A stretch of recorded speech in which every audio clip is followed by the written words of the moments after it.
Hey, folks, just a friendly reminder that all shows on the Madness Comic Network are produced by their individual hosts and in no way reflect the opinions of the network as a whole. The statements in the following broadcast are not necessarily the opinions of the Madness Comic Network, its staff, sponsors, or contributors.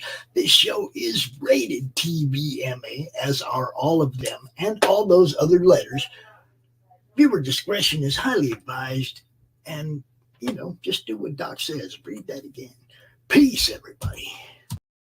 The world has got you down, a smile on your brow. Put a little madness in your life. If life makes you out of shape, and comics are your estate, put a little madness in your life. Come give your mind a cleanse. Tune in with pops and friends. Just turn on your ROKU box and then put a little madness in your life. Put a little madness in your life. Yeah. Put a little madness in your life.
Hey, yo, what's up, everybody? You know what? I was going to play my intro and I forgot to, but I'm not going to forget to play the intro broadcast.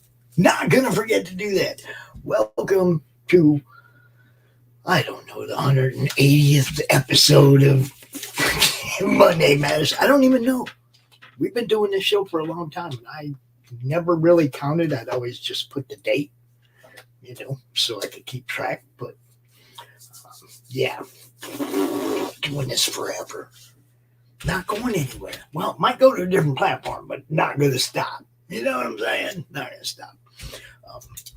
Going to go out of my way to piss all the naysayers off. All of them. All of them. You know what I'm saying.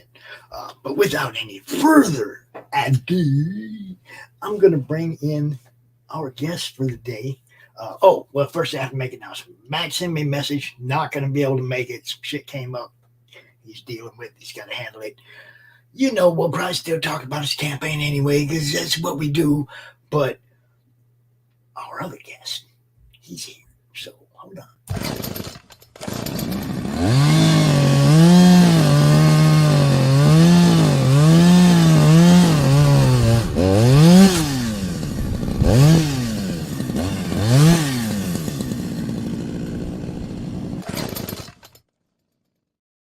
Best fucking intro in comics right there. Well, I do like to try. Greetings and salutations, everyone, by the way. How the devil art thou? How the devil art thou, Pops? I'm wonderful. It's good to see you. We was having a little chat backstage. We almost lost track of the time. Yes, we almost did. You almost had a whole show that didn't go live. Would have been awesome, but it would have just been us. We got people in the viewers box. I can see people watching. Hello, everybody. You're more than welcome. Jump over here, pop in the chat. You got questions for Lucifer, myself, or just want to drop your links and stuff. You guys know while we're live, that's what we do. Mass promotion of everybody, as long as they get involved. You know what I'm saying? Oh yes, Lucifer. Oh man, look, I know, like you've been throwing stuff at me for a while. I kind of know what's going on. Yeah. I don't know how much you've actually revealed. Okay. So I can't just go out there and go, hey man, what's up with this? I don't want to screw anything up. So you're going to have to lead this conversation so that I don't spoiler you. Oh, no. You know what that's I mean? all right. I'm sure I can handle that. It happens sometimes. I have, some of these people, They tell me all kinds of cool stuff about what they're doing, and then I don't always remember what I'm allowed to and not allowed to say when I get them out here in interview. Well, stuff gets spoiled. Yeah, but that's just the way it is. But I don't want to be the one to spoil it. Nobody wants to come to my show, man. Go to pop show, man. You just tell everybody what you're doing. It's actually funny. I have a story that goes along with that. I was at the Hall of Heroes Comic-Con. And I was hanging out with Kelly from Buy Me Toys. Yeah. Alan, the dude that runs the con, and Jim Shooter. Nice. The three of them were talking about some future plans that they had that they were like, under the hat, right? Yeah. And Jim looks over at me, and I'm standing there with this press pass that he had just signed like 10 minutes ago, right? And he looks over at me, and then he looks at them, and he like kind of points at me, and they're like, no, Pop's cool. He ain't gonna say shit. Which is true. I try not to do that very thing. I don't come out here and try to scoop people and spill the beans. You know what I mean? It must be difficult being in that position. Because that means you're sat here like years before certain things start playing out, and you're there going, oh, God, I got it 5 minutes ago, and I got to wait so fucking long for it. Sometimes this is how it is. Like, I know the plans that they were making last year at the con have to do with this year's con, right? Yeah. I still can't say nothing. This year's con, right? It's like, I still can't say, and not my spot to announce it, right? That's Kelly's gig. So when she talks about it, then we'll promote it. But until then, that's what I mean. It's like when I started doing this, it wasn't like this. I just told everybody what your campaigns were, what's going on. Yeah. Then it became a show where I started interviewing people, and people started sending me. You don't have any idea how big a file I have of art stuff that I can't show people. I'm not surprised. Because when I was doing interviews and stuff, there were a couple of people who were, I'd try and get them on the show or get them to do a blog post or whatever. And I'd say to them, like, if there's anything you want to share, please feel free, but you don't feel forced to and stuff. And I've seen artwork for a couple of projects. I can't even say who was manning these projects or who was involved in these projects. But these were projects that ended up having to be cancelled, and not in the Twitter kind of way, as in, oh shit, we can't move forward with this, there's legalities and stuff. And my God, some of it's fucking amazing. I really want to say stuff about it and show people, and I fucking can't. No, dude, look, this, I mean, I love when I finally do get to talk about it, when they do finally come out and they go, hey, man, we're doing this. And I'll be like, man, I get to tell me, I've been holding this piece of art for months and not being able to show nobody, check this out, what's coming, right? And you do the same thing to me. Yes, absolutely. Stuff ahead of time, and I sit there and I'll go, because I'll see you on other shows, I'll be in the chat and I'll be like, man, he's done that yet? No, just shut up. Don't say it. Because that's your spot, man. That's your spotlight. I just over here holding it. You see what I'm saying? You get to be in it. So again, like I said, I'm not sure exactly how far along you've gone or what all you've announced. So I'm gonna let you right now take over this show. I'm gonna pull up your website. Excellent. Well, you just take over. Just do what you do. Brilliant. I'll take over just in case there's anyone new who's watching. I'm Lucifer Storm. Can you take over from the smaller screen? I just want to know.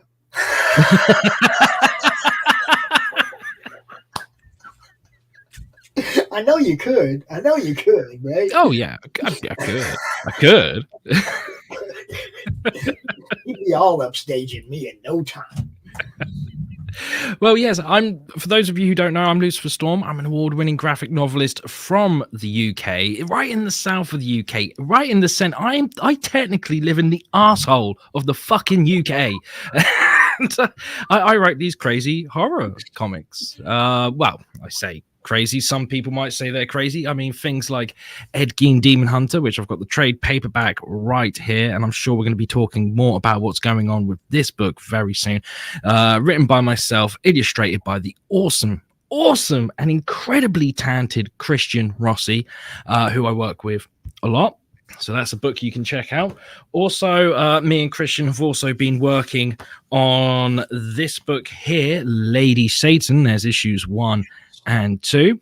He's currently working on issue 3, as well as another project that I've got him working on, because apparently he's a glutton for punishment. I really can't say too much, but not too long ago he had to go to hospital for something. Nothing major, and when he came back I was like, are you okay? And he was like, yes, but you know what helps with the healing process? More work. Bring it my way. What a great guy. And currently I'm just sitting here and I'm thinking to myself, man, when you get somebody that good, there's only one thing you can do. Yes. And let's keep throwing work at him so that you got somebody that good all the time. Yes. I keep throwing him scripts and money, and then magic art just appears out of nowhere. Sort of like every week, it's sort of like, here's some more. And I'm like, oh, stop it. This is amazing. What are you doing to me? And I'm clearly a glutton for punishment. Because I've also hired an artist called Halil Matei, who's worked on books such as Rabbit's Badass Song, and he worked on some stuff for Alterna Comics as well. Mm-hmm. So did Christian. Christian's worked for DC Comics and Alterna Comics and stuff, and he's working on a book for me called John Wayne Gacy: Survival of the Sickest. Production on the artwork for that starts real soon. That's one of those things I didn't know if had been announced or not. Yes, it had. I can share the character design for John Wayne Gacy. If you bear with me, because I don't know what the fuck I'm doing when it comes to technology. I just pretend like I know what I'm doing. Here we go. I've been pretending for 4 years, bro. Oh, look at this. Yeah, buddy. So there you go. There's that's Phil's work. His character designs for John Wayne Gacy. I haven't revealed much about the story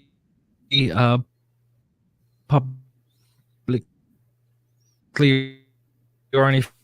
Oh, you're robot now. Yeah, You're but robot now because you're sharing something, probably. will soon. Let me see. At the risk of getting a message afterwards where they go, "Oh, naughty, naughty," but I will be working with Psychotoxin Press real soon on an anthology book. I got asked to do a short story for them, and it's a book involving serial killers. So I won't say any more. No. And, why would it? Yeah, you know, we've got plenty more planned. Plenty more planned. After John Wayne Gacy, there's going to be a Ted Bundy book. There's going to be another Ed Gein Demon Hunter book.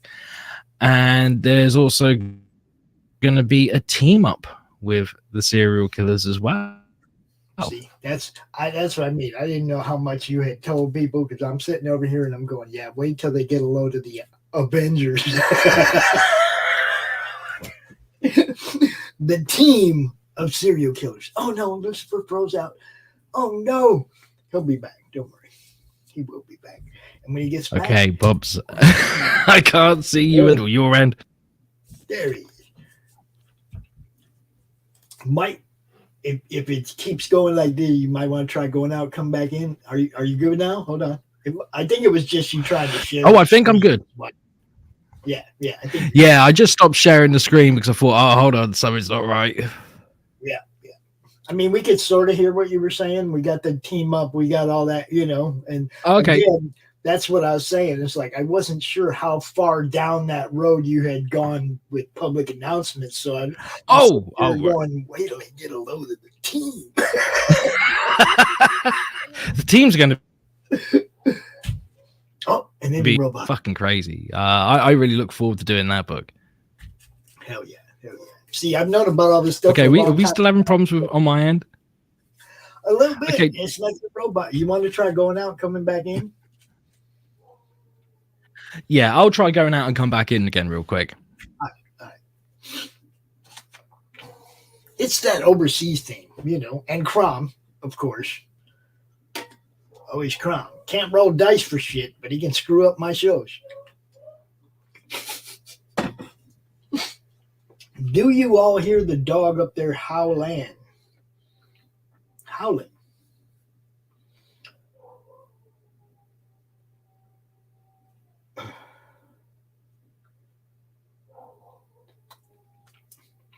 Now my phone's starting to weird out again.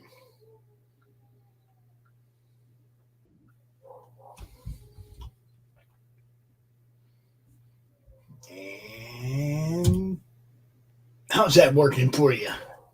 Oh, I hope this works better. I can hear you. You're good. I just got another one of them weird things go on with my phone.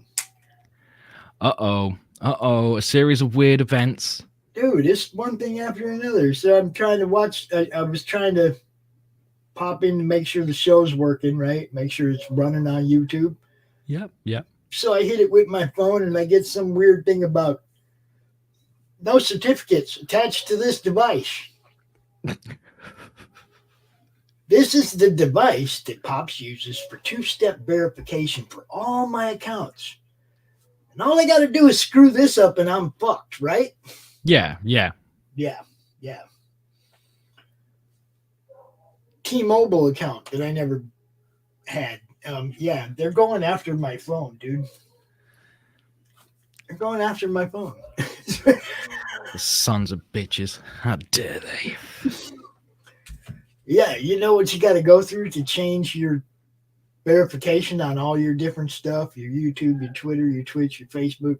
God, I've had to do it a couple of times. It's a fucking nightmare. Yeah.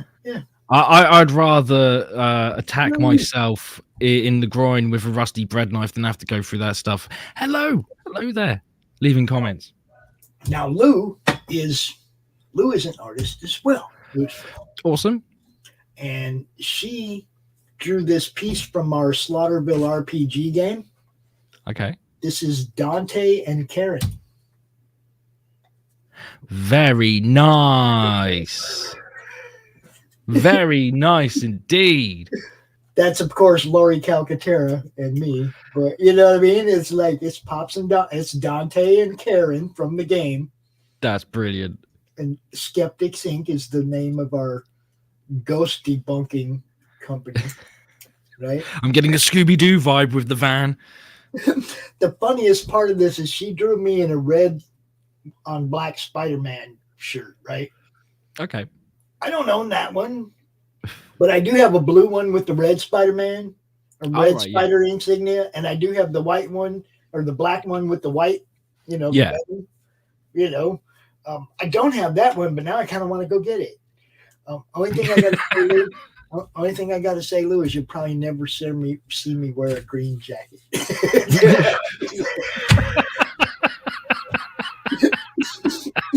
But I mean, she did like the bell bottoms and shit. I don't like straight leg pants, you know. I like pants that you can move in and shit, you know. I mean, everything's perfect.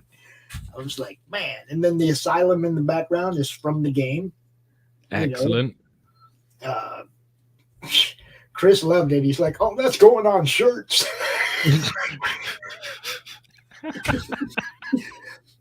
So yeah, right away, Lou popped that out quick, and we were like, oh yeah, that's it. That's fantastic. That's it. Yeah, good stuff. But yes, dude, you have a history that goes way back before your comics. Oh God, yeah, yeah, it does.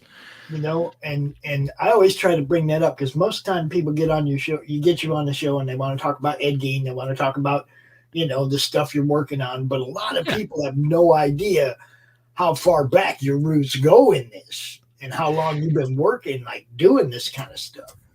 Yeah, it's been a damn long time, and I think it surprises a lot of people. I mean, I'm not that kind of person that goes out there and just goes, oh, here's everything about me. Blah, blah, blah, blah. You know, right. I drip feed information, not intentionally. It just tends to happen that way. And the amount of times I've been like sat with people and we'll be talking about stuff.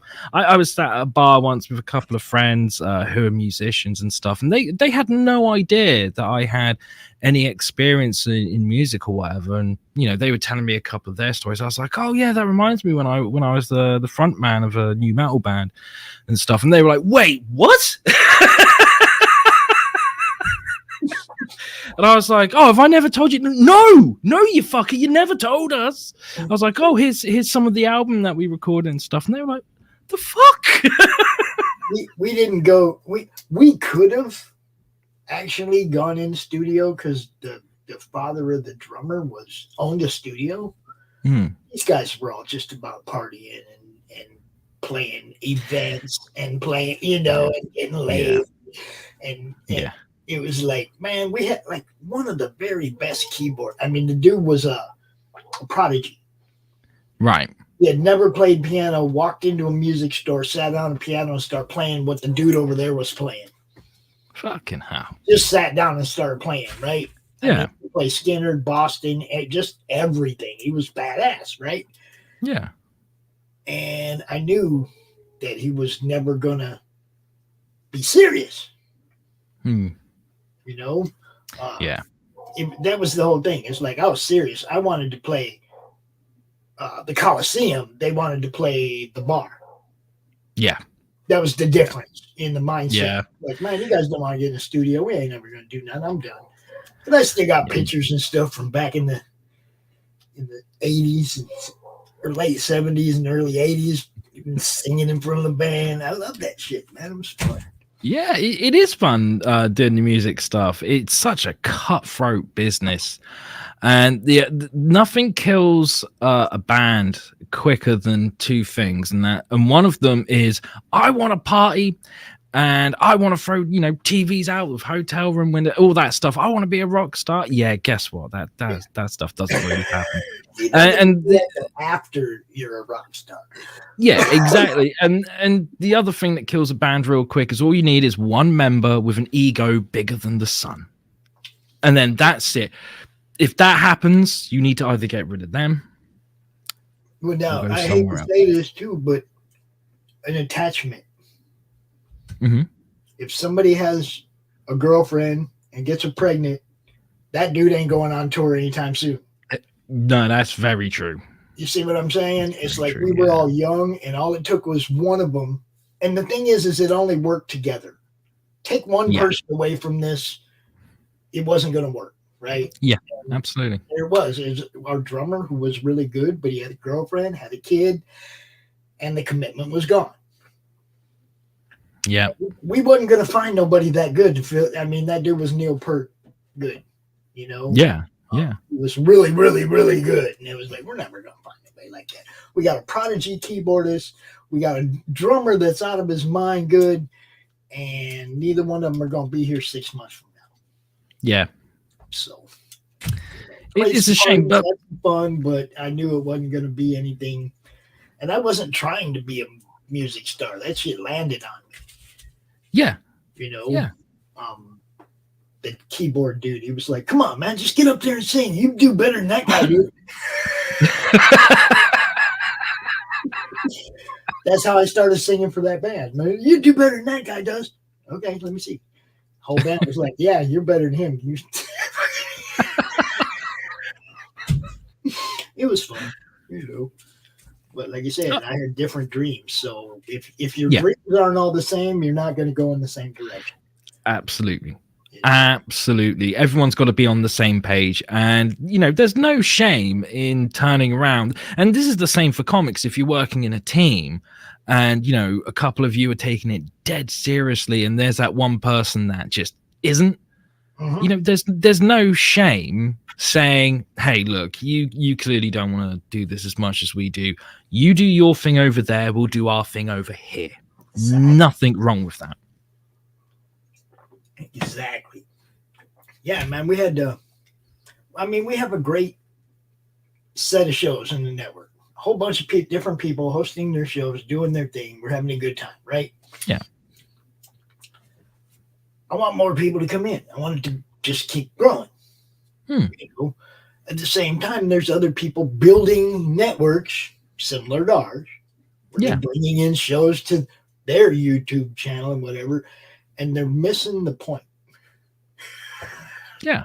They were all offered to be part of this. Okay. This could all be huge. Yeah. And I've told every one of them, look, branding and all that shit doesn't matter. It doesn't have to be me. It just has to be. Yeah. Okay. And I'm talking about like the ROKU network and whatnot. It doesn't have to have the madness all over it. If I merge with other people, we'll rebrand it, okay? You'll keep what you have, I'll keep what I have, and we'll brand a big old thing over the top of it. Yeah. What? You know what I mean? I don't get the competitiveness of YouTubers. It's like, don't you guys have a goal past YouTube? I'm looking at over-the-top TV. Yeah. I want people that ain't even on their computer to be able to find us. I want people that ain't even on their phone to be able to find us. People that are laying back on their couch with their remote going click, click, click, click.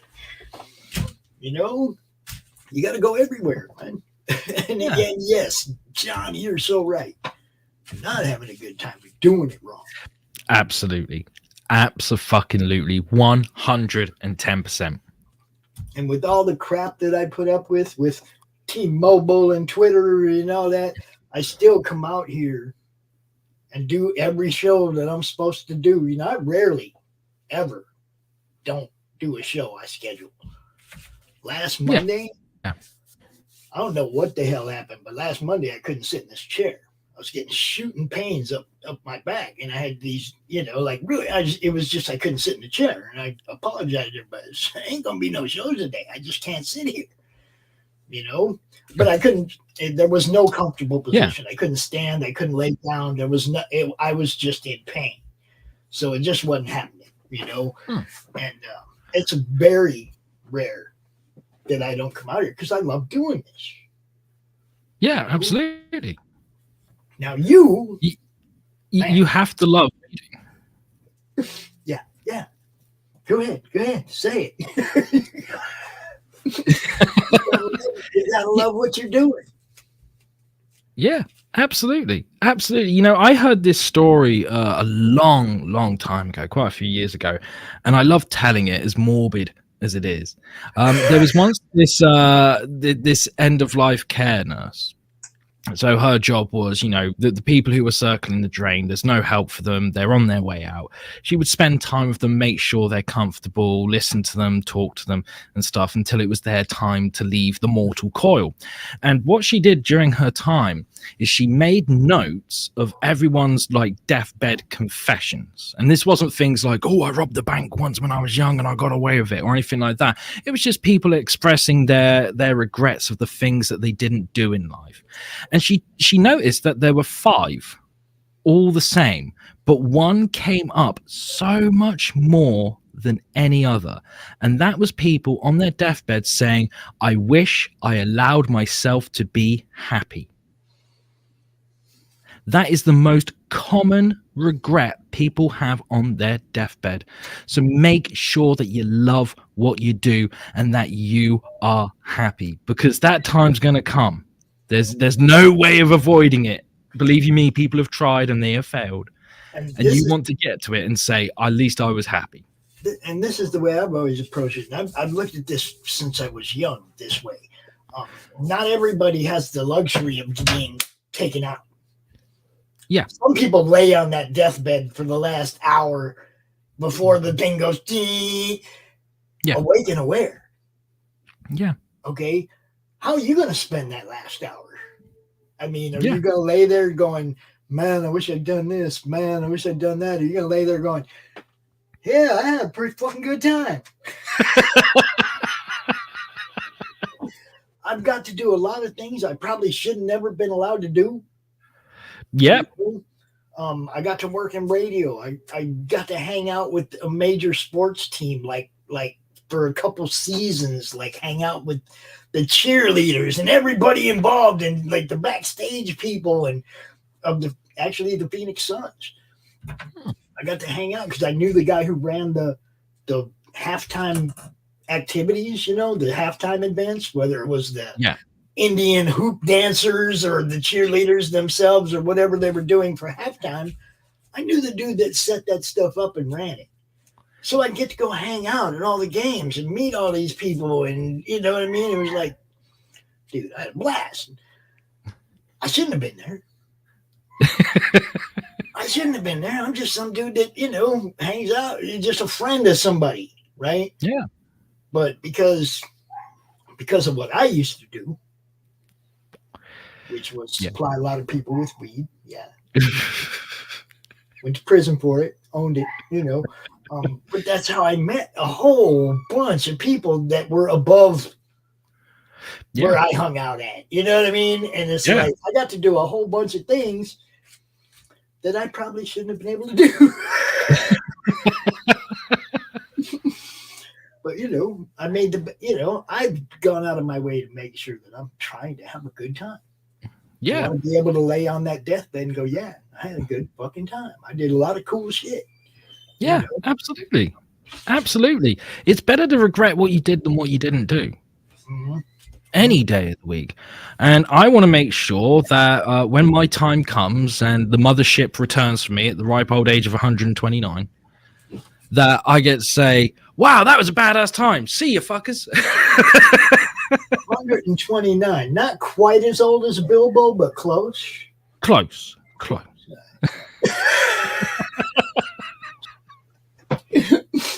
Yeah, I'm reading it again. Oh, wonderful. I'm reading it again. Lord of the Rings. I'm reading it again. I do it every couple of years. I'll just read it again. Yeah. Why not? It's good stuff, right? Absolutely. Hey, we watch movies and TV shows that we like over and over again. We listen to songs that we like over and over again. There's no excuse to not read books that you like over and over again. You're given a choice now. Do you watch The Lord of the Rings or do you read The Lord of the Rings? Well, I will make a controversial confession here. I'm not a Lord of the Rings fan. That's okay. In any case, where you have a book to decide between the book or the movie, it's usually all the book. about how much time you have, huh? Yeah, that does play a factor into it. But if you've got all the time in the world and you want the best experiences, it's always the book, isn't it? Yeah. It's like I love A Clockwork Orange. I love the book. I love the movie. If I'm short on time, it's the movie without a shadow of a doubt. If I've got all the time in the world, I'm going for the book. Yes. And see, that's with me. It's like I don't have a lot of time to read. Yeah. But the time that I spend the time that I put aside for reading, I stay true to. Yes. You know what I mean? Like that last hour to wind down before I go to sleep, or 45 minutes or whatever. You got that last light on, everything else is shut down. I'll lay there and I'll read. I'll give myself that read until I start to nod. Yeah. Put the book down and go to sleep. I give myself that every single night. Every single night. That's the way it should be. That's one of the best ways to help you get a good night's sleep. Oh, dude, you got Grey Wolf. You have to watch it. You have to. You do. It's wonderful. Yeah, that is some in fact, I envy you, Grey Wolf, because you get to see it for the first time. Dude, shit. I've already done that. I can't see it for the first time again, and the first time is the best experience. All right, one thing we have a little treat for you guys at the end of the show. We're going to do a little something special. But Lucifer, I was going to say, if you'd like to add your YouTube to this broadcast, you can. Yeah. I think up there in the up there in the corner up there, I think you can add your YouTube to the broadcast. Because we're about to dive into your website here. Okay. Perfect time. We'll just segue into starting it on your channel as well, and then we'll go into that other cool thing that we're going to do later. And we're not going to tell anybody yet. But, no, it's going to be a wee surprise. I wanted to make sure it was seen on your YouTube channel as well as ours, though, because it's going to be super cool, right? Yeah. Oh yeah, absolutely. Grab a glass of milk and press play. I think Lucy. The old Malocco. I think Lou's seen it, right? It certainly seems that way. Good stuff. Everybody, please share this out, because the second half of this show is going to be amazing. And it starts right after these messages. Oh, you like how I did that?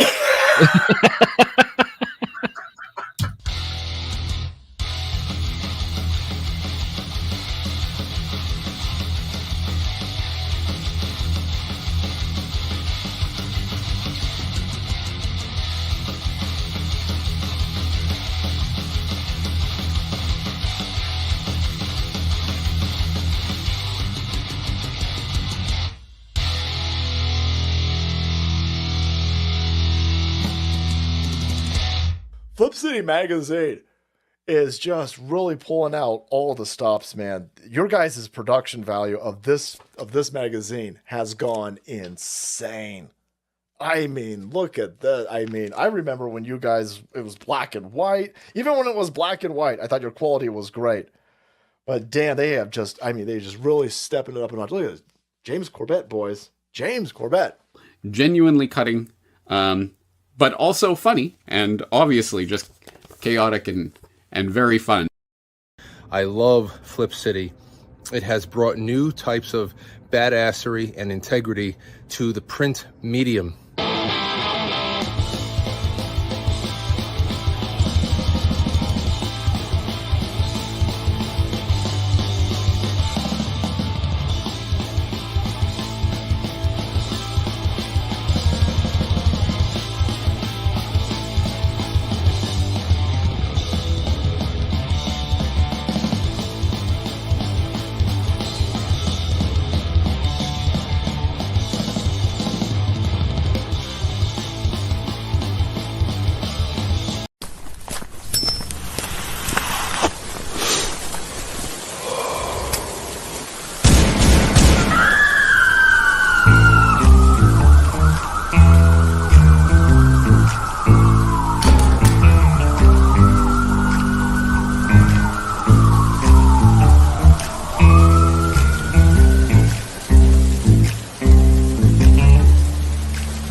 There you go. See that?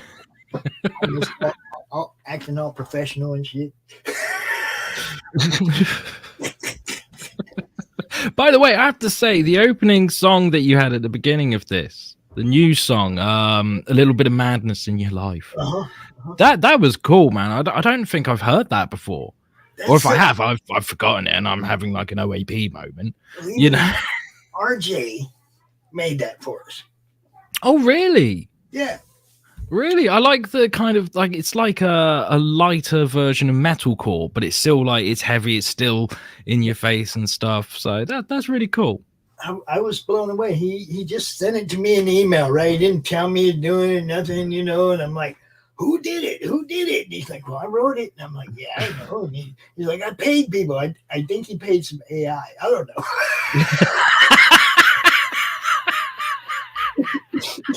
But the funny part is that I can sit here and just jam to that. Put a little madness. I mean, I can get right down with it. Yeah, absolutely. Absolutely. It's cool, man. It's cool. Yeah, I sit here and jam. Sometimes I'll turn my mic on, sing along with it because it jams. That's what I do. And yes, the song does stand out. It's like, I was blown away when he sent it to us. You know, I was like, damn. That's the kind of people we have in the madness, though. You know, everybody's looking out for each other all the time. Dude, I remember when RJ was fulfilling for like 4 people. Yes. When he just started doing it, and I was like, man, he's doing it in this little room in his base or in his, you know, his apartment, right? He's got this little room, and I'm like, dude, I'm gonna make it so you need a freaking warehouse to do this. Guess what he's got now? A warehouse to do this, because that's brilliant. Got like 30 different people he's fulfilling for. It's awesome. I remember when he was first coming up with the idea, like, it was a concept more than an idea, and he was kind of like thinking out loud on this live stream, and it was like, oh, we're watching the hamster in the wheel go round. This is amazing. And look what happened, man. Look where he's at now. He's fulfilling. Oh, that's great. Fulfilling for Wesley Snipes' Exiles, fulfilling for Fiendish, for Reenie. He's fulfilling some big books now. I'm like, yeah, that's fantastic. His procedure, the way he does business, okay? And I mean, him and I talked. He told me everything and gave me the whole breakdown.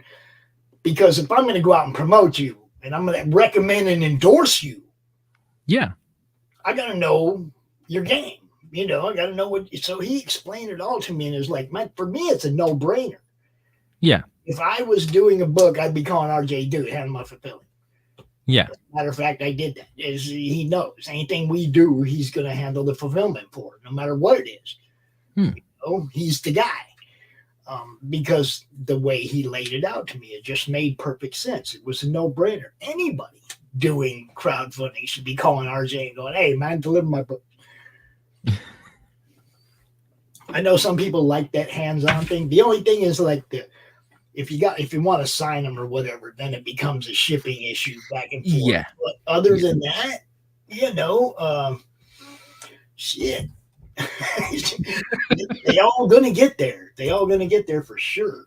And that's the main thing, that they get there. Yeah, and they come in a beautiful plastic bag that protects your Gemini from the weather.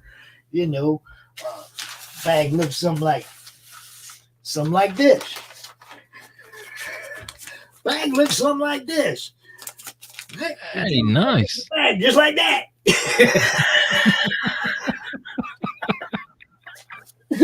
Or it might have the title of the book you ordered if the creator of the book ordered some bags of their own. They do that too. RJ takes care of you guys. He's going to make your stuff look as good as possible. It's just the way it is. Okay, enough about RJ. As much as we love him, yes, I'm not sure if he's part of the coven. Are you? If not, you might want to be. I think I am. Probably with 3 different Facebook accounts. I can keep it. See, that was one thing I never heard of before either. Last year, I got locked out of my Microsoft Outlook Express, my Outlook that come with my shit. Yeah. I got locked out of my email. Well, of course, that email was attached to everything, so you know what I had to go through, right? Yep. Go through that with everybody, except there was one company that would not allow me to change my email address. Oh, okay. One. Twitter. Oh, really? They kept sending the verify email to the email I was locked out of. Right. So I couldn't get it, respond to it. Change my email address. And I explained this to them. I'm like, look, we got 2-step verification over here on the phone. I just send me a text, you know it's me, and then you can change my email. They sent me an email and said, no, fuck you. Yeah, but isn't that kind of like a blessing in disguise? Like, oh no, I'm locked out of Twitter. I can't use it. Oh, what a shame. For me, it was the reach that it added to our shows. You know what I mean? It's like when you lose 1,800 followers of reach on a platform and now you're down to 100 and you're starting all over again trying to rebuild your reach. Yeah. It's a pain in the ass. You know? Oh, absolutely. Absolutely. I mean, there's 3 years that we built working on that account to use it mainly for promoting what we do. Yeah. Now, yes, it is. Twitter is a cesspool. We all know it. Oh, absolutely. If you can avoid your news feed, which is generally what I do, and just share stuff, your friends' cool stuff and whatnot. If you can avoid the news feed and just do the promotion thing, Twitter's awesome. But man, people say stupid shit. And then to make it worse, they say stupid shit on Twitter. And they double down on it. When you correct, when you actually give them the reason that what they said was stupid, they double down on stupid. Oh, yeah. Absolutely. Like, oh, God, I can't do it. That's why I made, when I made my Facebook group, it was like, look, you come in here, you talk about comics, you drop your art, you drop your links to your campaigns, you drop the links to your shows. You do not talk about what's happening in Congress today. Yeah, because that's not what the group's for. Don't want to hear it. So I made that group just for promotion and networking. Yeah. Made it pretty easy as far as Facebook goes because I rarely look at my news feed on. Oh, I never look at my news feed on Facebook. All I do is, I'll post here and there, and I'll check notifications and messages. And I had an amazing beginning of the year where all these fucking scammers came out of nowhere, right? These like romance scammers, the ones that are like, oh, here's a photo of a hot chick, we'll take that and we'll do this, that, and the other. And you can tell them a mile away. And I love fucking around with them. I love wasting their time.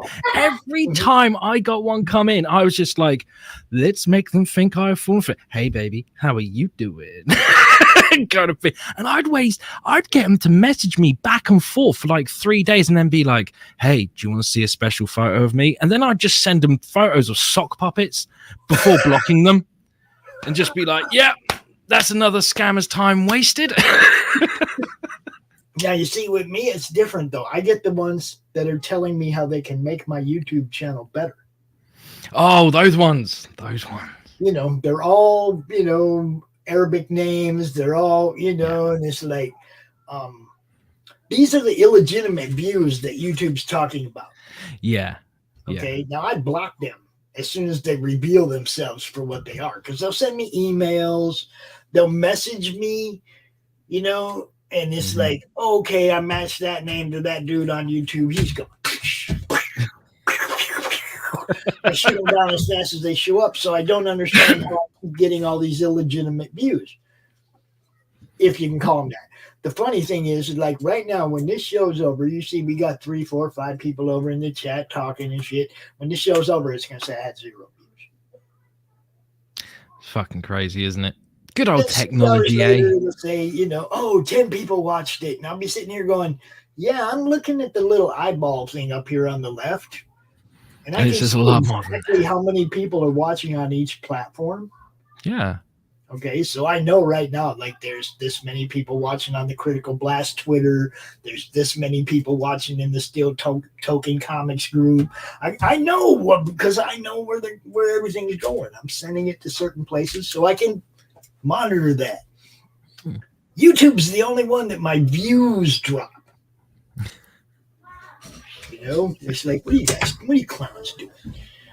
So, over here, you can sign up. You can buy this man a cup of tea, not coffee. You can buy That's coffee right. on Doc, but you can buy this man a cup of tea. Okay. How British of me. Yes. You can also get updates and a free PDF of book 1 of Ed Gein Demon Hunter. Yeah. Okay. So if you're not sure whether or not this is for you, let me just tell you, it's not about Ed Gein the serial killer. It's about Ed Gein afterwards. Yes, that's And right. you know, he wasn't around that long afterwards. No, he popped his clogs, what, in 1984? Yeah. So, you know, this series is amazing. It's great stuff. It's one of the first books that I got that made me actually take time in every panel. In every single panel of Christian's art, looking for Easter eggs. Yes. Yes. You can hunt for days for Easter eggs in this fucking book. Christian makes you don't just read what's in the bubble and turn the page, guys. Christian makes you look at each panel. Yeah. It's amazing the way he does it. Nothing left in it for. But yeah, that was what hooked me to the first book of this series, and Lucifer knows that. The story kept me going, kept me there. But I will say that this is one of those cases where the artist grabbed me by the throat, yanked me, and said, "Look at this, dude." And then it was like, shit. And that doesn't mean I met Christian first and talked about it with him. I met Lucifer first when he was doing Lady Satan. That's right. You know, way back then when he was doing Lady Satan. Way back. All those years ago when we were younger pops. Yeah, man, you gotta have those. Once they found Ed's 5-minute crafts, he was doing it.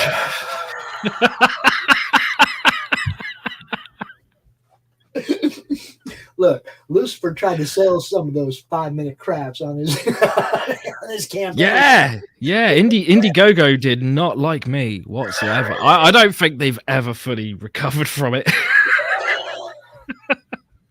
Because when we did that first campaign, I knew this taxidermist who, as I've explained before, this is an ethical taxidermist. You know that it's roadkill and things like that, or people who've come to them and said, my pet has died. Do you want to use it for your taxidermy or whatever? And sometimes, the body of like a bird that they're taxiderming, they can't use that, but they can use the skin and stuff. So there was some, it was either pigeon or crow skin that was used to make some taxidermy nipples for the campaign. And Indiegogo did not like that whatsoever. I was told to take them down. I was like, oh, what? So now I've got a collection of nipples. That can be taken out of context, couldn't it? Someone's going to snip that and make a ringtone out of it. They're going to be stood in the post office and then their phone's going to go off and it's just going to be me going, so I've got a collection of nipples. So this is the book that Lou was working on when I met him. Okay, Lady Satan. All right, and I was blown away by the concept. Okay, the art was awesome, all that. Don't get me wrong, but this book, the concept blew me away. I was like, man, she's got a story to tell. She's living a life. Holy shit, right? And I'll let Lou talk about that in just a minute. But then I just want to say it was the opposite with Ed Gein. It wasn't the concept that got my attention, because it wasn't until I saw the art that I looked to see what it was really all about, right? Yeah. I'm just like, oh, another serial killer book. I'm friends with Hart. Serial killer books come and go. You know, I mean, I'm like, I see them all the time. It's not sensational to me Yeah. to see that kind of stuff because I'm friends with Hart Fisher, and holy crap, you know, it's like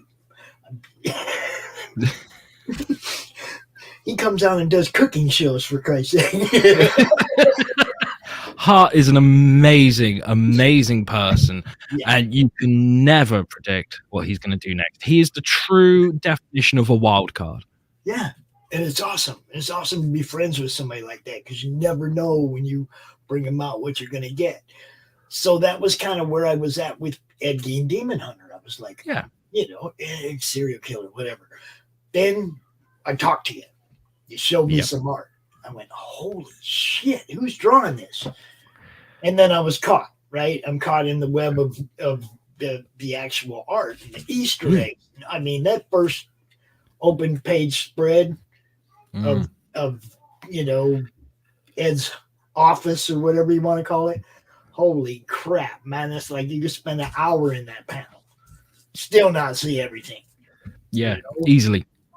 Oh crap, we got one of our friends here. Wants to say hi to you, Lou. Oh, who have we got? Who have we got? Should we play his intro or just bring him in? Oh, play the intro. Okay, we'll play it. You got to play the intro. So just sit right down, relax, open your ears real wide and say, give it to me straight, doctor, I can take it.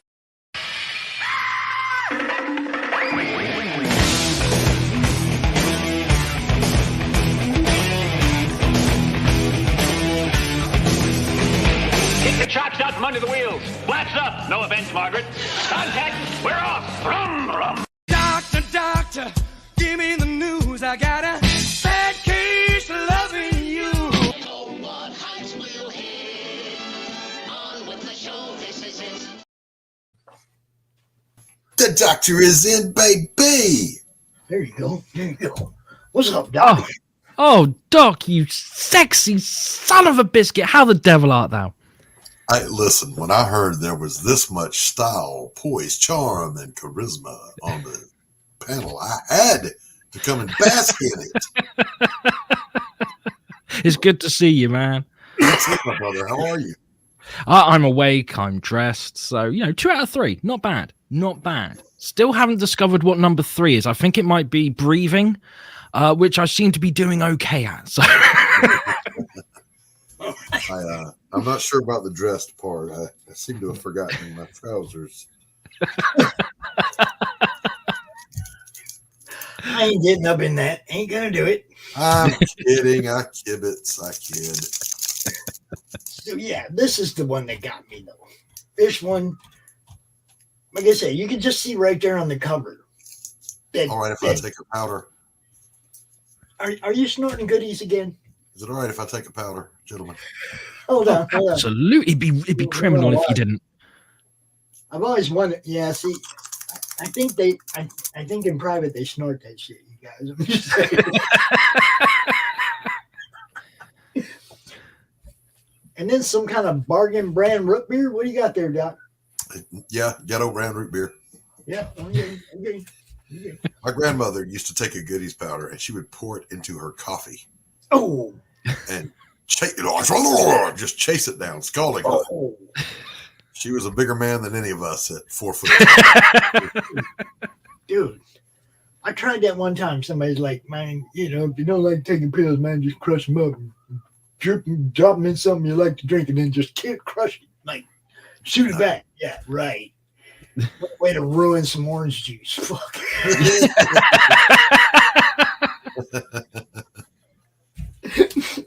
So if you look at the cover of this book right here, you'll see, you get a taste of what we're talking about with the Easter eggs. Yeah. Right?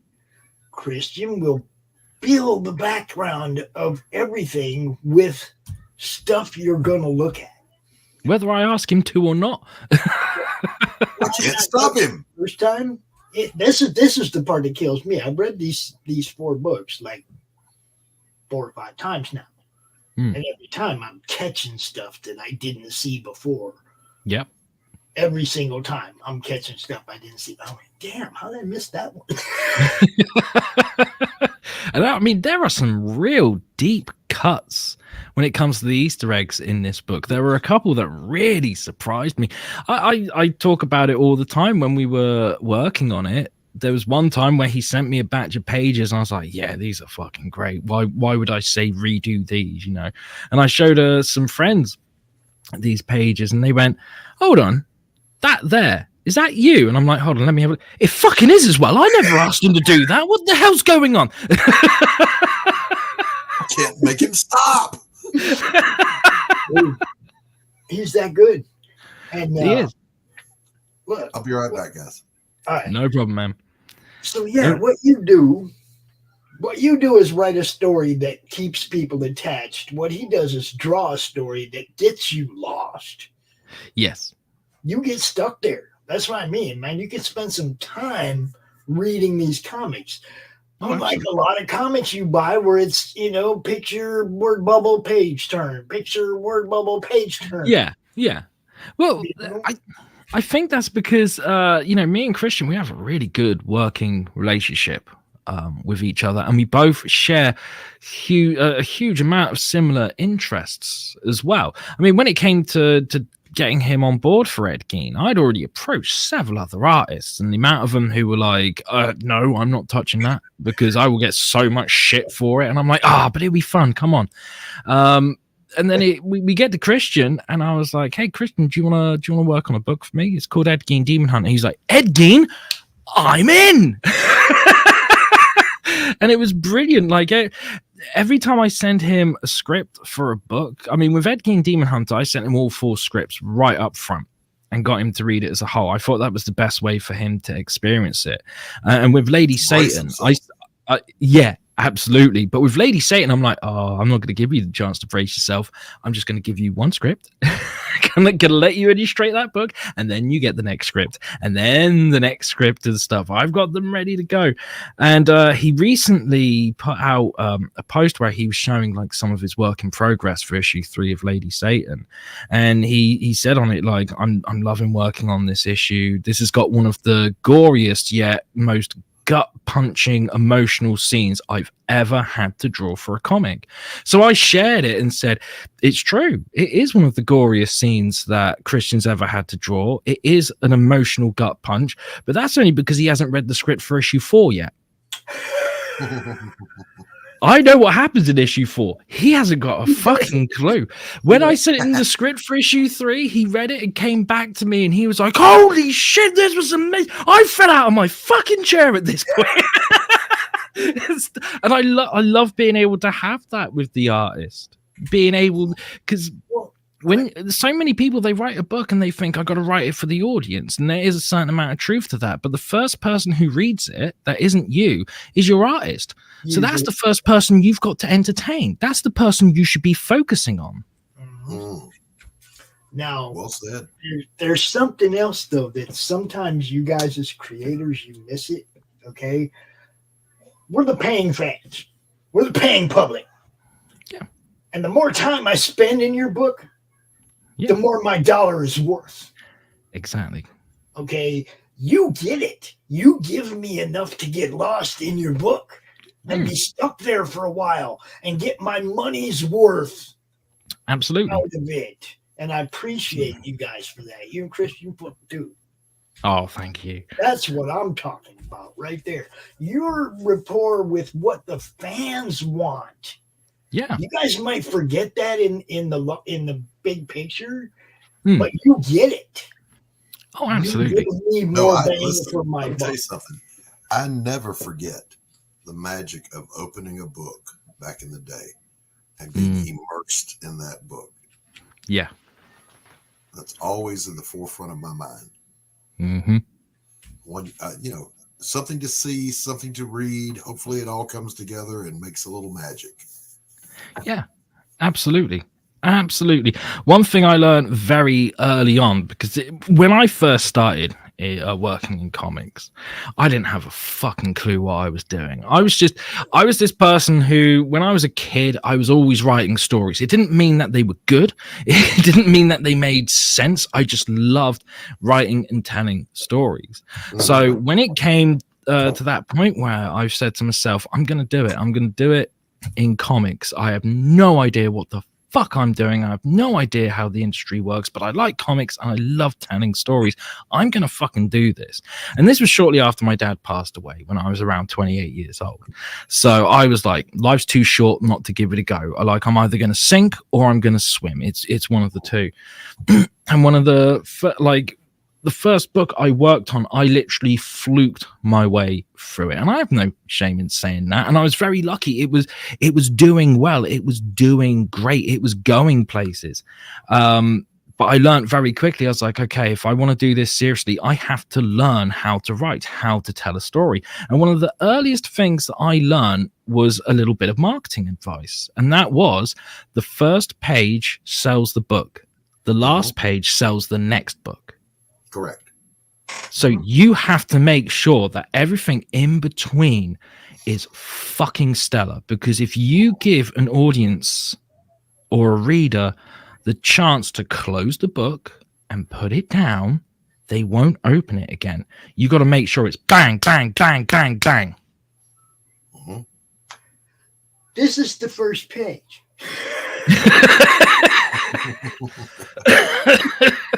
This is the page I'm talking about, where I opened a book, and I spent more time on this page than I spend reading most books. That's called getting your money's worth. Absolutely. Okay. Absolutely. That's what I'm saying here. There was so much to try and. What is that? Oh, what is that? Oh, what's that fucking magazine in the garbage? What's that magazine in the box? What's that over there? You just get stuck looking at this page. And I'm not lying. I've spent more time looking at this page than I've spent reading some full comic books. Yeah. That's what I want. I want somebody that gets me stuck here. Yeah. Yeah. Hey, if I get stuck here, I'm gonna be going, man, that was fucking good. I'm gonna be reading it again, looking for stuff I missed, and you know what I mean. It's like, dude, it's amazing. It's an amazing book. Christian killed it. Lucifer Strorm is over the top. You know, I mean, his story is over the top. Look, just go buy it. I have had many satisfied readers with this book. Obviously, I've had a few people who have got in touch with me and told me how much of an evil, horrible person I am for doing this book. And it's very clear. Every time I get those, it's always clear, like, you haven't actually read the book, have you? You want to hear something? You want to hear something, Lucifer? I got people. I got somebody who I won't name, but a creator that I promoted their stuff. Yeah. They got mad and unfollowed me when I was promoting Ed Gein in the beginning. He got mad and unfollowed me. Somebody who was, you know, supposedly a friend. Somebody who I was like one of the very first backers of their campaign, huge promoter, supporter of their campaign. Yeah. You know, loved their team, loved everything they were doing, and they got mad because I was promoting you. You know, I had to say that. You know what I got to say then publicly? Go on. Yeah. You know, it's like I put just as much time into building and helping their campaign as I did yours. There was no reason for them to. Oh, I ain't following him up for that. Oh, the Lucifer dude. How dare you? He's right? He's one of you. Why are you getting mad at him? He's just he's trying to hit a niche that you guys ain't in. He ain't your competition. Why are you down on him? Yeah. Fuck, I don't get it. You know, it's like, so I just like I quit paying attention to dude. Well, it doesn't matter what creative endeavors I do. There are always people waiting around the corner to be pissed off with me and be like, oh, that guy's evil and stuff. And most of them, they don't even talk to me. They've never messaged me before. I remember there was one guy on Twitter who was doing this huge tirade against me and Ed Gein Demon Hunter, saying that I was part of a hate group and stuff. I'd never heard of the guy before in my life. I never knew he fucking existed. And he was out there going, we've got to get the book banned from stores and we've got to have him banned from conventions and stuff. And all it did is like, he had people like Joseph M. Monks from Cry for Dawn, which I'm a fan of, come to me and go like, dude, I hope you fucking sell out. And I was like, don't you worry. I'm sure we will sell enough copies. I miss Joseph so much, dude. He was a lovely dude. A lot, man. I used to talk to him a lot. He's you do know he passed away not long ago. Oh yeah. It's been about 6 months now, and that was really, man, that sucked. There's always the professionally offended and injured. Yeah, they live for it. So any old excuse will do. And yeah, absolutely. And it's, it's amazing how much bullshit is made up about it. Like I kind of keep myself to myself, but then I come on these shows and I'm like, hey, I'll talk about whatever if it's necessary. But I saw a show once where someone was talking about me and they were like, and he's a self-proclaimed Satanist, and I was like, am I? Shit! First I fucking knew about it. Oh my god, does mum know? But they just took that assumption because of having the name Lucifer. It's like, oh, well, he must be a Satanist. It's, no, not actually. Well, far fucking from it. But this is what people do. It's like I say, man, you're going for something nobody's done before. You're trying to, do something that's fresh, that's original. Yeah. Somebody who's doing a totally different kind of book is mad because you're doing this. To me, that doesn't make sense. I could get it if they were your competition and you were smoking their ass and they were pissed. I'd understand that. Yeah, I could understand that more. I could definitely understand that more. But when people are just like, you know what? I don't like his face. I now have a problem with him. It's like, really? Is your life that fucking empty that you want to focus on me? That's just dumb. if you ask me, and at least have a conversation with me first. I mean, I could understand it if they spoke to me once and I was like, I fucked your mum. Then I'd understand it. But they haven't even given me that opportunity yet. No. And that was the thing about that person I was talking about. It's like, it wasn't even like, have you ever talked to him? Do you even know what you're talking about? It was one of those kind of things. It's like, I'm hearing this from the grapevine that this is why dude like block me and don't talk to me anymore and shit. And I'm like, really? Over me promoting somebody else's comic book? Wow. Yeah. That's fucking crazy, man. That is crazy. Well, I'm gonna keep promoting his, and I might not promote yours anymore. How about that? Yeah. It's mad, man. I mean, like, we talked about my band like briefly earlier. When I was still doing that towards like the end of our career, we had already had the album out and everything. We were doing this one show and like, did a song and all that. And every now and then, if it's a bit of a personal song, you might say a few words before the song begins and stuff. And there was a song that I did, and I come off stage and this guy comes up to me. He's like, I want a word with you. And I'm like, okay, fair enough. And he leads me away from everyone. And he's like, you need to stop playing that fucking song. And I was like, no, I don't. People like it. See, that's what we do. That's our job. We get paid and we go up on stage and we play these songs, including now. You need to stop playing that fucking song. No, never going to happen. And he kept going on. And I just went, you know what? Fuck off. And I started walking away and I saw this girl that I hadn't seen for ages. She was like, oh my God. I was like, hey. And then all of a sudden, bang, he had punched me in the back of the head. I quickly turned around, threw my fucking drink on the floor and was like, right, let's go swinging. Like, I'm not a fighter. I'm not that kind of guy, man. But, fucking went for it. I'm like, Jesus, man, like being assaulted for playing a song is fucking ridiculous. I did a signing for a book once. This is going back many years ago, and someone who actually came up and got a book signed, like he had the book signed and then he stared at it and I was like, you okay? And he just stared at it for a bit and then he looked at me and went, originally when I came here I was coming for your blood. And I was like, what? And he was like, yeah, but you know, I kind of got talked out of it and stuff. And I was like, I'm fucking glad.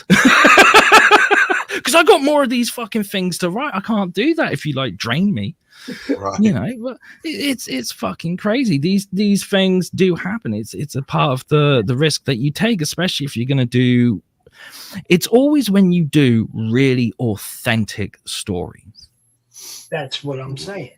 That's what I'm saying. It's like nobody's doing anything like what you're doing. You weren't stepping on anybody's toes. No. You know what I mean? It's like there was no reason for anybody to get mad at me for promoting you. Yeah. Other than, you know, I mean, they're like over the top, weird. I don't even know what kind of person do that. What? It's not about Ed Gein, the serial killer, going out and killing people. That's not what the book is about. And I explained that many, many, many times. It's about after that. He's not a serial killer anymore. He's a demon hunter now. Give the story a chance, people. You know what I mean? Yeah, exactly. Yeah, I mean, you know, those are the same people that'll watch a movie about Jack the Ripper and get just engrossed in it. Yeah. Help me to understand your because kind of having a hard time with your reasoning. Yeah, but it happens. It does. It does. And not just with an Ed Gein book. Almost, I have yet to see anyone put out a project that somebody's not going to hate on. Yes. Yeah, absolutely. Yes. Absolutely. Even if you do a kid's book, you are going to have someone hate on you because of it. And what they don't seem to understand is they're not the center of the fucking universe. Correct. This is like the second degree of separation, though. They're hating on me for promoting it. Yeah, which is really weird. That's guilty by proxy kind of thing. It's like, what? Now I have to check with people to see what I'm allowed to promote. Doc, you know how that's going to go, right? Yeah. Exactly. I just, look, I don't mind leaving people behind, but it's not going to be Lou. Yeah. It's going to be Yeah, Lou. I'm like herpes. You can't get rid of me that fucking easily.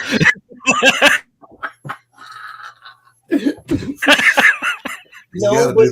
got to do the booster shots for Lou. The story is like herpes. It's not going to go away. You're going to keep wanting to go back and see if the sore broke open again.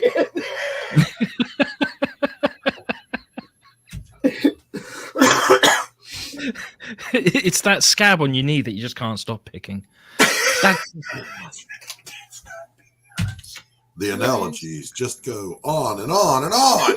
I know. Who needs someone to do marketing for them? I'm doing fine, I think. So I left this page up. If you can generate that kind of hate, you're doing something right. Absolutely. I left this page up for that very reason, that people could go ahead and look around and see the bloody knife on top of the Bible and the nipple lampshade. And, you know, I mean, there's a Coke case, there's Playboy Bunny magazine, there's something from Michigan. It looks like maybe a diploma or something. There's just all kinds of Easter eggs up in here. You just look around, you'll find them. Yeah.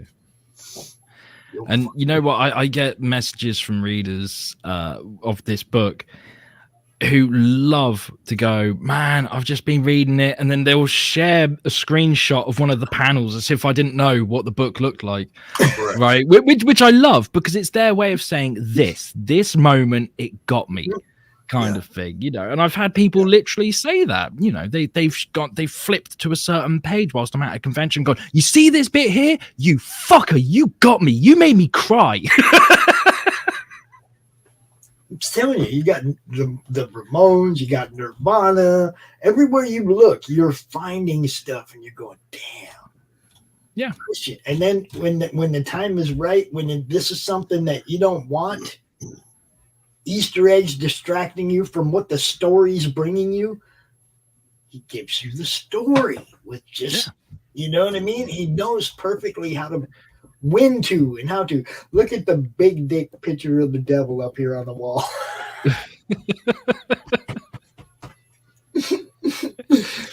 Oh man, that's hilarious. See, I'd never seen that before. There you go. We got to. Yep, right there, right fucking there.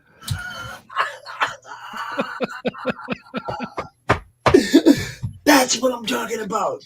Every time I look at it, I see something I never seen before. There you go.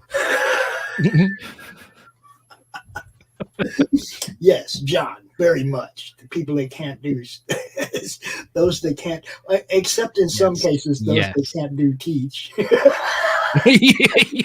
You end up with a whole generation of crappy people learning from them. I teach. Yeah, but you can do, Doc. You can do. There's a difference. I said people that can't do.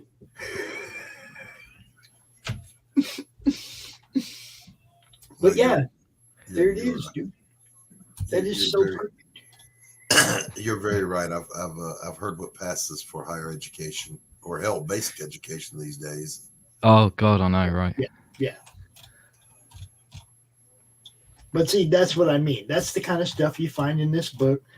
That's just the first few pages, guys. Yeah. And if you go back, like I sped through that, if you go back and you actually look at every page, you'll spend some time on these pages. That's when you know you're being entertained. We did our research for this book, and we did it big time. Like Christian didn't just get sent scripts; he got sent God knows how many crime scene photos from when Ed Gein was arrested and stuff. And you can see that just in the double page spread that he did not shy away from using reference photos to make sure to get as much accuracy in there as possible. Yeah, that's great. Right. Dude. and now he's working on coloring the book. We put it out there as black and white. It was always intended to be black and white, but we had a little moment where it's like, let's color one page and see how people react to it. And fucking hell, we were both really surprised by the reaction. So it's like, okay, Christian, I'm sorry, but I'm gonna have to give you more money.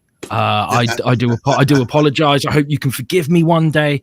And yeah, he's been all over it like a rash. It's been amazing.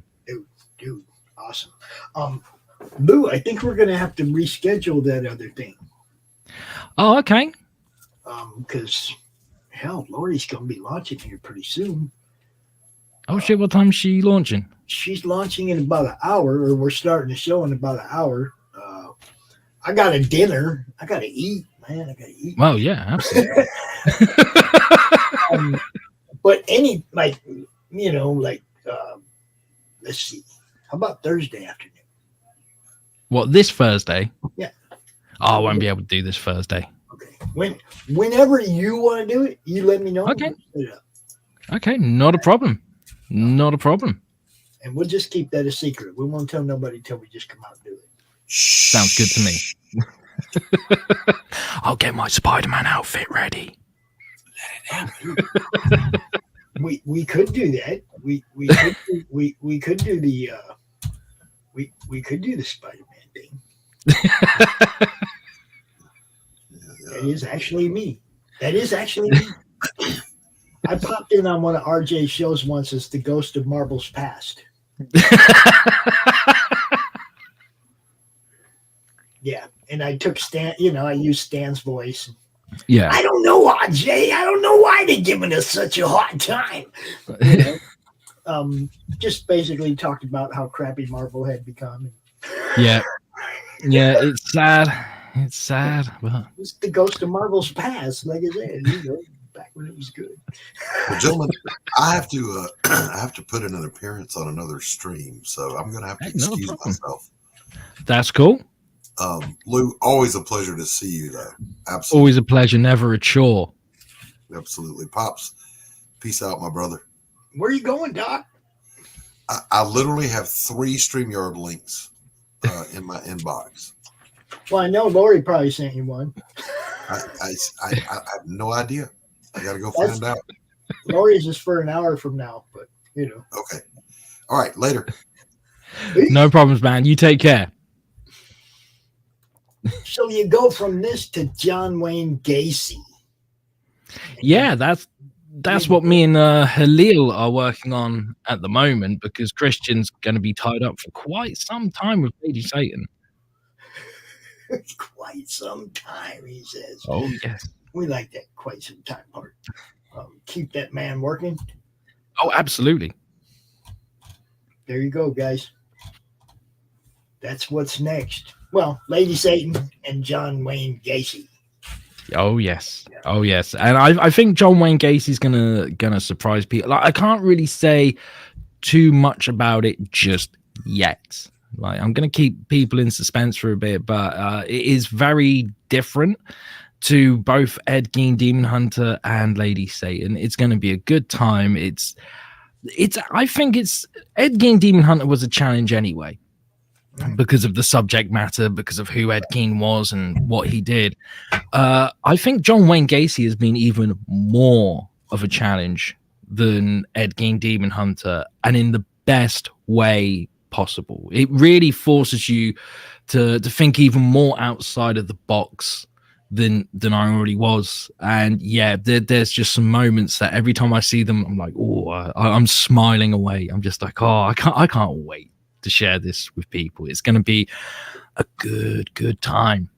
That's why I'm glad I'm there for you, that you can share stuff with me and then get that urge, that itch to go away without. Yes. Yes, absolutely. Else, right? You know, services rendered. You know, this is what we do. Always great talking to you, Lou. It's always fun. Anything else that you wanted to talk about that we didn't cover? Because I never want people to leave my show going, man, I forgot to talk about this, or I didn't get to talk about that. No, I think we've pretty much covered everything. I do start my convention appearances for this year at the end of March. I'll be appearing in Weymouth, Southampton, Bournemouth, Bristol, and Brighton. I'll actually be appearing in Weymouth twice, once in March and once in August. Like I said, we've got Ed Gein being coloured now. So later in the year, we'll have some announcements concerning that, just like we'll have some announcements with John Wayne Gacy and a couple of the other projects. And yeah, I think that pretty much covers everything. Everything except I'm going to let you do one. We're going to give them a little hint about what we're going to do. Pick one card and show just one card, and then we'll give them a little hint what we're going to do together here real soon. We're going to get together. Okay. Let me find an appropriate one. I think this one will be very appropriate. I don't know how well you're going to be able to see that because these are very reflective. But yes, tilt it just a little bit. Just tilt it. Just which way? This way or that way? As long as you're tilting it, they'll see it. They'll get to see it fade in, fade out. It'll be cool. Just keep moving it. Oh yes. There you go. See. So that's a little something that I do as well, that people can, if you're interested, can get in touch. Yes. I'm gonna do a reading for me, but like you said, we kind of went a little longer than I thought. That's okay. That's okay, Max. We will get you. We'll get you out here too, because we got to cover your book before it ends. Dark America, Mary Machine Gun, Dark America. You guys go check that out too. Check out Ed Gein Demon Hunter, Lady Satan, all this stuff that Lucifer's doing right there. LuciferStorm.com. You know where to find him. And he's also the Lucifer Storm over there on Twitter, but he ain't over there much. I'm just saying. No, not at the moment anyway, but who knows what will happen in the future. Like with my YouTube channel, I'm not there much at the moment, but that could change at any time. There you go. No, Lou, he's going to do a reading for me. We were going to do it tonight, but it's like I got this other thing. We got Laurie's trade paperback launching, and we got to start that show in about an hour, and I got to get some food in me and get out the chair for a minute. You know what I'm saying. I got to have some time to prepare. But we're going to do that. We're going to do it real soon. Promise. Yeah, absolutely. I'll hound Lucifer. When do you want to do? Hound him about it until we got a time for you, and then we'll make the show right away. So you know, you'll get a notification. You'll be able to pop in and check it out. It'll be fun. Yeah. Oh, it absolutely. won't be the first time I've had this done live online either. It'll be the second time, actually. So. Oh, I'll make sure it's a good one. Yeah, we had one like 2 years ago, so we'll see how this one. we'll see how this one goes. Yeah. Let's channel Ed. Do you do a Ouija? Do you do a Ouija thing? No, no, I don't. I'm afraid. Can't do that from here anyway. Across the pond, Ouija colony. Holding up the planchette, going, just touch the lens of your camera. Yeah. I'll roll the dice. You move it that much. A Ouija RPG game, guys? Oh, that could be interesting. Somebody work with me on that. We'll figure that out. We'll sit here and play RPGs and try to channel people.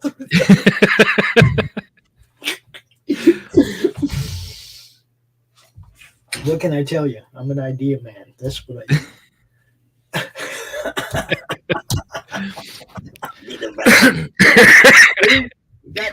We got this.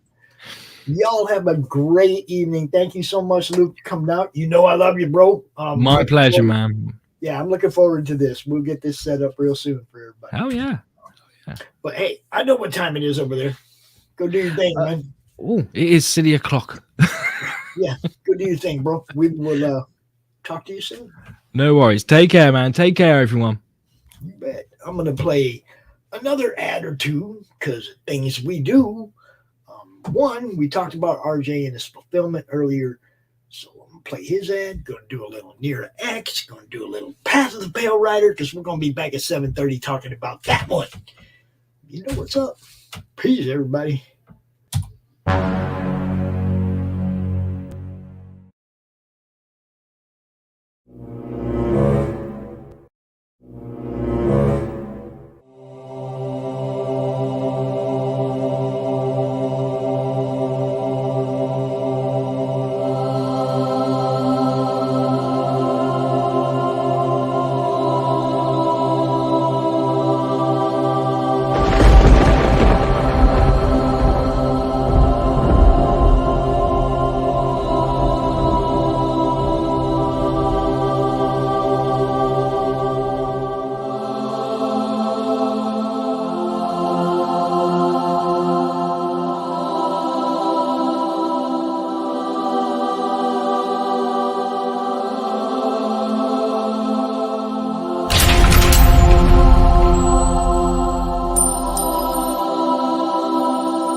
How do you end this thing? How do you put the where's the brakes on this bus? I forgot. Jazz how to do it. hands. Jazz hands are